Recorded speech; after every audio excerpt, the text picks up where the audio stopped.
आलोक पांडे जी भी हमारे साथ बने हुए। आलोक जी, क्या कहेंगे, जी क्या लगता है, क्या फिर से एक बार सवर्णों की जो है हैसियत बढ़ रही है बिहार की सियासत में? क्योंकि बिहार में अगर हम बात करें सवर्णों की तो उनको दलित माना जाता है। अगर कोई उभरता हुआ नेता है तो उसे कहा जाता है कि अगर तुम फॉरवर्ड हो तो तुम सीएम नहीं बन सकते, सीएम बनने के लिए आपको दलित, पिछड़ा, ओबीसी होना पड़ेगा, तभी आप बनेंगे। लेकिन इस बार फिर से हम देख रहे हैं कि बेशक सीएम की कुर्सी पर अभी भी कुर्मी मुख्यमंत्री हो, लेकिन कम से कम जो प्रदेश अध्यक्ष का अहम पद होता है, राष्ट्रीय अध्यक्ष का अहम पद होता है, उन पदों पर जो है सवर्ण जाति के नेता दिखाई दे रहे हैं। क्या लगता है? देखिए सुकन्या, वो दौर तो नहीं लौटेगा जो 90 के पहले था, जहां ब्राह्मणों की एक तरह से बिहार में मोनोपोली थी। अब ये तो टेक्निकल शिफ्ट है, क्योंकि जो बीजेपी है वो आरजेडी और जेडीयू की वोट बैंक की तरफ सेंधमारी कर रही है या अपने आप को एक्सपैंड कर रही है। तो आरजेडी जेडीयू जो है वो बीजेपी की तरफ से एक्सपैंड करेंगे, क्योंकि अब देखिए राजनीति में नए समीकरण हमेशा बनते रहते हैं, और एक जात को हमेशा आप बहिष्कृत ही रखेंगे तो उससे नुकसान उस पार्टी को उठाना पड़ता है। आप एक टैग के बल पर नहीं चल सकते, जैसा कि ऋषि भाई ने हमारे कहा कि किसी जात को आप अछूत बना के कैसे रख सकते हैं, जैसा कि आपने भी कहा ऐसा संभव नहीं है, खासकर तब जब राजनीतिक कंपटीशन बहुत बढ़ जाए। बीजेपी एक्सपैंड कर रही है, बीजेपी तो सवर्णों की पार्टी कही जाती है, वो बिहारियों की पार्टी कही जाती है। अब वो जा रही है दलितों में और अति पिछड़ों में और महादलितों में, तो वो वोट बैंक काट रही है ना जेडीयू आरजेडी का। तो आरजेडी का जो नुकसान होगा या जेडीयू का जो नुकसान होगा वो कहां से कंपनसेट करेंगे? देखिए एक नया कंप्यूटर सुकन्या आ गया है, AIIM वाला, वो मुस्लिम मत भी काटेगा। तो वो जो मुस्लिम मत काटेगा कहां से कवर करेंगे? लेकिन मैं इसे बिल्कुल नहीं मानता कि सवर्णों के अच्छे दिन बिहार में शुरू हो गए हैं। हाँ, थोड़ी बहुत पूछ हो जाएगी और उनको थोड़ा सा नोटिस किया जाएगा, इतनी शुरुआत लग सकती है। लेकिन 1990 के पहले वाला दौर मुश्किल है, क्योंकि एक बार अगर एक राजनीतिक वर्ग शक्तिशाली नेतृत्व क्षमता प्राप्त कर लेता है तो दूसरे वर्ग को देने के लिए फिर तैयार नहीं होता है, जितना कि मनुष्य का स्वभाव। तो ऐसा मैं नहीं देखता। जी बिल्कुल, आरजेडी ने और जेडीयू ने और इसके अलावा कांग्रेस ने जो चारा डाला है, ये पसंद आएगा क्या सवर्णों को, या आप भी सिर्फ सिंबॉलिक मान रहे हो और इन नेताओं का कोई प्रभाव नहीं है अपनी जाति में? क्या कहेंगे?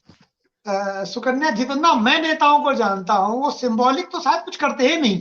वो सिंबॉलिक हो जाए वो अलग बात है, करते वो लाभ है के लिए है, लाभ ना मिले सिंबॉलिक हो जाए चीजें अलग बात है। नेता तो हमने आपसे आपके सामने कहा था, एक और कही कि ऐसे करके ब्रीथ करता है नेता में तो सोचता है सांस लेने में कितना लाभ है, पूरा ले कि आधा ले। नेता बगैर लाभ की कुछ नहीं करता।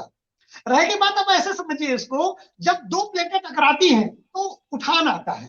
ये ज्योग्राफी का नियम है धरती के नीचे, तो ये जातीय प्लेटें हैं भारत में, ये टकराएंगी तो डिस्ट्रक्शन करेंगी। लेकिन राजनीति क्या करना चाहती थी कि बीजेपी सवर्णों की पार्टी, बनिया ब्राह्मणों की पार्टी से शुरू हुई थी। अगर बीजेपी, बनिया और ब्राह्मण तो यही चाहेंगे ना कि सारी मोनोपोली उनके पास रहे। लेकिन क्या अगर मोनोपोली रहती तो एक्सपैंड कर सकते थे? नहीं, तो उन्होंने दलितों ओबीसी को जोड़ा। तो ये बीजेपी का सेकंड स्टेप बना कि ओबीसी की पार्टी हुई। और जब ओबीसी की ज्यादा पार्टी होने लगी तो ब्राह्मण बनिया नाराज होने लगे। अच्छा, उसके बाद बीजेपी और आगे बढ़ी, अब उसने दलितों को जोड़ दिया। तो भाई जहां सारे पद ब्राह्मणों बनियों के होते थे, भले छोटे था, छोटी पार्टी थी, लेकिन सब कुछ ब्राह्मण बनियों के पास थे, तो नाराजगी जैसे जैसे कुटुंब बड़ा होता है तो नाराजगी तो बढ़ती है। तो अब जब नाराजगी बढ़ती है तो पड़ोसी उसका फायदा लेना चाहता है, बोले ये हमारे घर में घुसे, हम उनके घर में घुस जाए। यही तो है राजनीति, है ना? यानी ब्राह्मणों बनियों की पार्टी जब ओबीसी की पार्टी बनती है, फिर अति दल पिछड़ों की पार्टी बनती है, फिर दलितों की पार्टी बनती है, तो कोई ना कोई तो नाराज होगा ना। दूसरी तरफ आए, ये जो क्षेत्रीय दल है, ये कोई पिछड़ों का दल है, कोई दलितों का दल। उत्तर प्रदेश में आए तो बहुजन समाज पार्टी एक समय कहा करती थी, अब बड़ा फेमस नारा है, तिलक तराजू और तलवार, इनको मारो जूता चार। फिर लगा कि इससे काम नहीं बनेगा, तो हाथी के लिए कहा है ब्रह्मा विष्णु में, हाथी नहीं गणेश हैं, ब्रह्मा विष्णु महेश हैं, और सरकार सत्ता में आ गए। लेकिन सत्ता में आने के बाद क्या बीएसपी का चरित्र बदला? घाटमपुर जो लोक वो विधानसभा है जगह कानपुर में उत्तर प्रदेश में, वहां दलितों ने सवर्णों के ऊपर सबसे ज्यादा मुकदमा लगाया, जबकि सवर्णों की वजह से, ब्राह्मणों की वजह से वो सत्ता में आई थी। यानी पार्टी का मूल चरित्र नहीं बदलता कभी, पार्टी जिस मूल वोट बैंक को लेकर चलती है, उस मूल वोट बैंक को कैसे छोड़ दे। आप आइए बीजेपी में, बीजेपी ये बताती है कि सारे ये मिनिस्टर इतने ओबीसी हैं, बीजेपी ये बताती है संगठन में किस जात के लोग ज्यादा हैं। आप बीजेपी को उठा के देख लीजिए, संगठन में आपको ब्राह्मण सवर्ण ही मिलेंगे। आप आइए आरजेडी जेडीयू में, आपको संगठन में अगर आप उठा के देखेंगे, यहां तो सरकार में भी है, तो आपको ओबीसी ही ज्यादा मिलेगा। लेकिन पार्टियां कोशिश करती हैं कि उनका जो वोट बैंक का क्षरण होता है, वो क्षरण कहां से कवर करे, जो कमी आती है, जो डिफिशियंसी आती है। पहला। दूसरा, आप एक बात मानिए, बिहार भारत से अलग नहीं है। बहुत सारे मामले में बिहार में वो मंडल नहीं चलता अभी तक, सॉरी कमंडल नहीं चलता, मंडल चलता है। लेकिन बिहार क्या पूरे भारत में चली रेप से अलग हट जाएगा? कब तक नहीं चलेगा हिंदुत्व का मुद्दा? ये पार्टियां डरती भी हैं, यूं ही नहीं आके सवर्णों को जोड़ो कि बस ये है। मुझे लगता है कि जो हिंदुत्व की लहर पूरे भारत में चलती है, वो बिहार में आके थोड़ी वीक हो जाती है, लेकिन कमजोर ही होती है, खत्म नहीं होती। तो इन पार्टियों को डर यह है कि कहीं हिंदुत्व को मुद्दा इतना बड़ा ना हो जाए, तो सबको साथ जोड़ के चलो, जिससे हमारी जो छवि है वो बनी रहे। और हिंदुत्व का प्रभाव में बीजेपी, मतलब बिहार में बीजेपी वजह हो सकती है, लेकिन हर पार्टी में थोड़ा थोड़ा प्रभाव हिंदुत्व का भी दिखाई देता है। ये संकेत भी इससे मिलते हैं। बिल्कुल बिल्कुल। ऋषि जी भी अभी जो है जेडीयू और बीजेपी अलग हुए हैं। अब तक जो फॉरवर्ड वोटर थे वो बीजेपी के साथ साथ जेडीयू को भी वोट दिया करते थे। अब वो वोटर जो है थोड़ा कंफ्यूज है, एक और तो बीजेपी में हाशिए पर है, साइडलाइन है, वहीं दूसरी ओर नीतीश भी अलग हुए, तो वो कंफ्यूज है कि भाई महागठबंधन के साथ जाओ या बीजेपी के साथ जाओ। दूसरी तरफ तेजस्वी यादव भी A to Z को साथ लेकर चलने की बात कह रहे हैं। तो क्या उस कंफ्यूजन का फायदा उठाने की भी कोशिश वर्तमान सियासत में हो रही है? देखिए सुकन्या, अभी जो हम लोग की डिबेट का निष्कर्ष ये आ रहा है कि सवर्ण समाज अब वो कहता है कि हमारी भी भागीदारी, बहुत हो गया एक ही पार्टी को वोट देते हुए, अगर आप हमारी बात नहीं कर सकते तो हम मत क्यों दें। दूसरा, ये कहते हैं, ये लोकतंत्र का कितना दुर्भाग्य है कि हम सब लोग यहाँ बैठ करके जातीय आधार पर चर्चा कर रहे हैं। दुर्भाग्य है। लेकिन अब हम तो मीडिया है, चेहरा है, जो समाज में होगा वही बोलेंगे, वही बताएंगे। हमारी कोई गलती नहीं, मीडिया की गलती क्या है? जनता विकास पे बात करने लगे, हम विकास पे बात करेंगे, कौन सी नाली और कौन से खरंजा और कौन सा तिकोना बनाया इसलिए वो जीता। जनता जब जात के आधार पर मत देती है तो हम, देखिए मीडिया चश्मा है, आईना है, सॉरी आईना है, आईना में वही दिखेगा जो है। आईना थोड़ा मेरे चेहरे में चोट है वो दिखेगी आईने में, हम चोट ठीक कर ले, आईना नहीं दिखने लगेगी। तो इसको समझिए। दूसरी बात मैं सुकन्या जोड़ दूं इसमें कि सवर्ण समाज भी अब दूसरे समाजों की से सीख करके वो बार्गेनिंग पॉलिटिक्स में आ रहा है, क्योंकि लोकतंत्र में बार्गेनिंग के बगैर कुछ नहीं मिलता। माँ अपने बच्चे को तभी जाती है केयर करने जब वो खेत में काम कर रही होती है, और मजदूर का बच्चा वो लेटा देती है किनारे, गाँव में आंगन में बच्चा लेटा और रोता है जब बच्चा। तो जब तक आप रोएंगे नहीं, बार्गेन नहीं करेंगे, आपको तो फिर कुछ मिलेगा ही नहीं।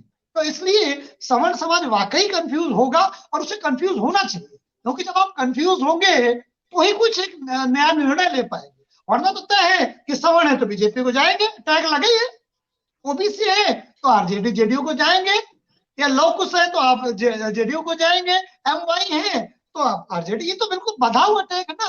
और नेताओं के लिए कितना आसान है। अब आप बताइए, एक मैं और कहानी बताता हूँ कि एक शादी के पहले सारा जो हर पुरुष होता है और बड़ा अच्छा होने वाला पति होता है, लड़की सबसे बेस्ट पति से शादी करती है, लेकिन शादी के बाद सारे पति एक जैसे हो जाते हैं, कोई पुरुष नाराज ना हो। लेकिन ज्यादातर केसेस में औरतों को शिकायत रहती है, शादी के पहले आपने साहब ये वादा किया था, ये वादा किया था, ये वादा किया था। बस नेता भी ऐसे ही है, ये कुछ हो कहे, जीतने के बाद वहां सब एक होते हैं, यहाँ आने पे ओबीसी हो जाते हैं, आने पे सवर्ण हो जाते हैं, आने पे वो सारे वो नेता हो जाते हैं जो सदन में जाके अपने रोजमर्रा के जीवन में उनकी एक क्लास हो जाती है, वो मेंबर ऑफ पार्लियामेंट होते हैं। जब अपनी कॉन्स्टिट्यूशन में जाते हैं तो घोषी हो जाते हो, चमार हो जाते हो, पंडित हो जाते हो, ठाकुर हो जाते हैं। ये बंटवारा करते हैं सिर्फ इसलिए कि उन्हें देश के विकास में उस तरह से पसीना न बहाना पड़े जैसी जनता उनसे उम्मीद है। बिल्कुल बिल्कुल। चंदन जी भी हमारे साथ बने हो। चंदन जी,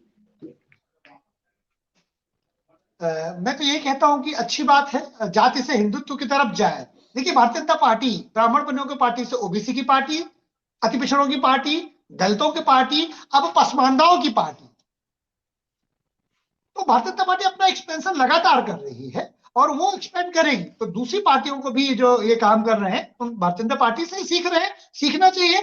और कुल मिला के मैं तो वो दिन मेरे जीवित रहते आएगा कि नहीं आएगा कि वोट इस आधार पर पड़े कि आपने 5 साल में पब्लिक है ये लिए रहे कि तुमने क्या क्या वादा किया था और ये किया कि नहीं किया।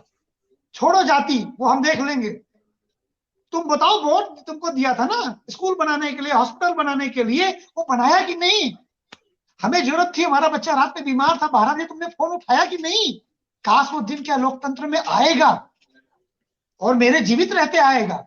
मैं आपके प्लेटफॉर्म में ये एक दुख व्यक्त करके अपनी बात समाप्त करूंगा कि काश वो दिन आ जाए कि हम लॉकस की बात ना करें, हम एमवाई की बात ना करें, हम सवर्णों की बात ना करें, हम बात ये करें कि नेताओं ने क्या काम किया। हम अपने माँ बाप तक को काम की कसौटी पे खड़े उतरते, तुमने हमारे लिए क्या कर दिया था। बेचारा चाहता गरीब वो बेटा पूछता क्या कर दिया था तुमने हमारे लिए। सरकार से क्या नहीं पूछते कि तुमने हमारे लिए क्या कर दिया। हम सरकार से ये क्यों कहते कि हमारा यादव है तो हम वोट देंगे, मुसलमान है तो वोट देंगे। तो पूछते ही नहीं तुमने क्या किया हमारे लिए।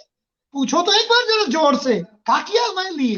काम पे अगर वोट मिलता तो मायावती जी, अखिलेश जी या यहाँ पर नीतीश कुमार जी तो लगातार इतना समय थोड़े मुख्यमंत्री रहते। जोड़ दूं मैं आज के समय में हकीकत है। फिर भी जोड़ देता हूं, बीजेपी दोबारा उत्तर प्रदेश से रिपीट हुई है तो क्या काम की वजह से नहीं हुई। आज बीजेपी ने सरप्लस बजट पेश किया है उत्तर प्रदेश का। बीमारू राज्य था, सब कोई बाबा जैसा नहीं है। हम लोग तो बराबर कहते हैं कि बिहार में भी अपराधियों की गाड़ी पलटनी चाहिए, लेकिन इतना कलेजा है क्या नीतीश कुमार जी में। गाड़ी पलटने की बात नहीं कह रहा हूं मैं अर्थ की बात कर रहा हूं, अर्थशास्त्र की बात कर रहा हूं। गाड़ी पलटने एक अलग मैटर, उसमें विवाद हो सकता है, लेकिन इसमें विवाद नहीं हो सकता कि बिहार 25 करोड़ लोग उत्तर प्रदेश में हैं और वहां की सरकार ने सरप्लस बजट पेश किया है, अर्थात वो अपने राज्य की कमाई से अपने लोगों का खर्चा चला सकती है। बिल्कुल, बिहार नहीं लेना, ये परिवर्तन भी तो है। और यूपी से जुड़ा बिहार है ना, इसकी हवा वहां तक न जाएगी क्या। आज हम जो कह रहे हैं लोग सुनेंगे नहीं क्या। मैं ये कह रहा हूं, मेरी बात भी तो सुनने वाला होगा कोई। हमारे पैनलिस्ट है उनका झुकाव थोड़ा बीजेपी की तरफ है और बातचीत में भी दिख जाता है। नहीं देखिए, हमारा झुकाव जनता के प्रति है। और जिस दिन जात पात खत्म हो जाएगा, काम के बेसिस पे